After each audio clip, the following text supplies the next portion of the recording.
आज के वीडियो में मैं आपको दिखाने वाला हूँ कक्षा 12 का समाजशास्त्र का प्रीवियस ईयर का क्वेश्चन पेपर। इससे आपको काफ़ी ज़्यादा आइडिया लग जाएगा कि किस तरह के प्रश्न बोर्ड एग्ज़ाम में पूछे जाएंगे इस साल। तो चलिए देखते हैं। अब यहाँ पर पहला प्रश्न पूछा गया है, धर्म का सामाजिक सिद्धांत किसने प्रस्तुत किया है? पहला मैक्स मूलर, दूसरा आर ब्राउन, तीसरा दुर्खिम, चौथा एस.सी. राय। अब दूसरा प्रश्न है, कास्ट इन मॉडर्न इंडिया पुस्तक का लेखक कौन है? पहला है मजुमदार और मदान, दूसरा M.N. श्रीनिवास, तीसरा केतकर, चौथा रिजले। इनमें जो सही है वही लिखना है। तीसरा प्रश्न है, जनजातियों को पिछड़े हिंदू किसने कहा? पहला G.S. घुरिये, दूसरा S.C. दुबे, तीसरा S.C. राय, चौथा J.H. हट्टन।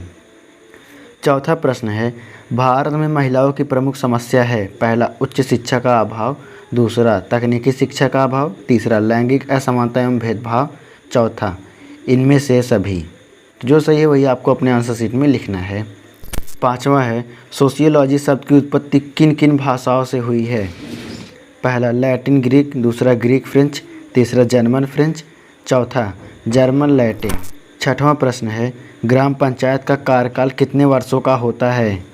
पहला 3 वर्ष, दूसरा 5 वर्ष, तीसरा 4 वर्ष, चौथा 2 वर्ष। ये तो लगभग सभी को पता होगा।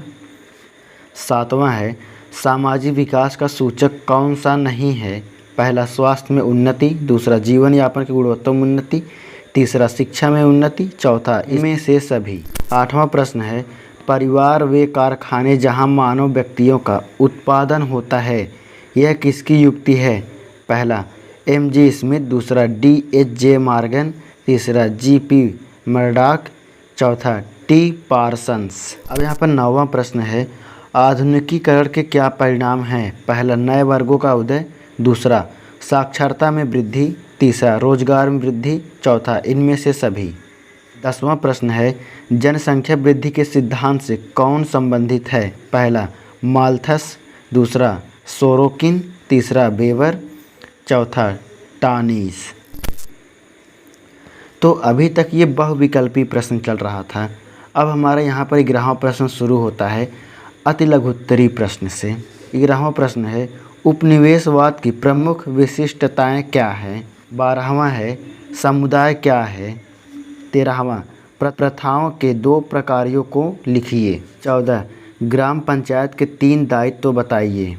ये भी आपको 3 नंबर दिलाएगा। अब यहाँ पर 15वां प्रश्न है, नातेदारी को परिभाषित कीजिए। ये भी 3 नंबर का है।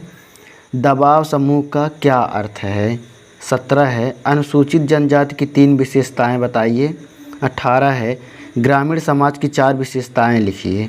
और 19वां प्रश्न में है, भारत में नागरीकरण के किन्हीं 2 प्रभावों को लिखिए। 20वां प्रश्न है, साक्षात्कार से आप क्या समझते हैं?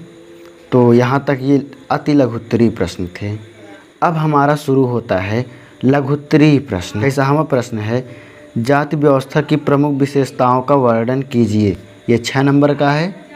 22 है, नारी आंदोलन से समाज पर क्या प्रभाव पड़ा, स्पष्ट कीजिए। अब यहाँ पर प्रश्न नंबर 23 है, पर्यावरणीय आंदोलन से आप क्या समझते हैं, चर्चा कीजिए। ये भी 6 नंबर दिलाएगा। 24 है, सामाजिक परिवर्तन के आर्थिक कारणों को लिखिए। 25 है, भारत में हुए भूमि सुधार के महत्व पर चर्चा कीजिए। 26वां प्रश्न है, भारत में तीव्र जनसंख्या वृद्धि के कारणों का उल्लेख कीजिए। और अब यहाँ से शुरू होता है विस्तृत उत्तरीय प्रश्न, जिसमें 27वां प्रश्न है, हरित क्रांति के सामाजिक आर्थिक प्रभावों की विवेचना कीजिए। अगर इसका उत्तर नहीं आता है तो यहाँ पर अथवा करके एक ऑप्शन है, उसे आप कर सकते हैं। राष्ट्रीय हित में क्षेत्रवाद किस प्रकार बाधा डालता है, व्याख्या कीजिए। ये भी 8 नंबर का है। प्रश्न नंबर 28 है, परिवार से क्या तात्पर्य है, इसके विभिन्न प्रकारों को समझाइए। अथवा भारतीय समाज पर आधुनिकीकरण के प्रभावों का मूल्यांकन कीजिए।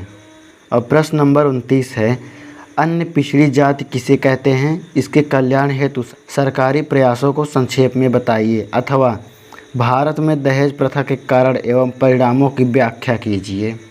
तो बस इतना था इस वीडियो में, और ये था वो प्रश्न जो कि पिछले साल समाजशास्त्र में पूछा गया था।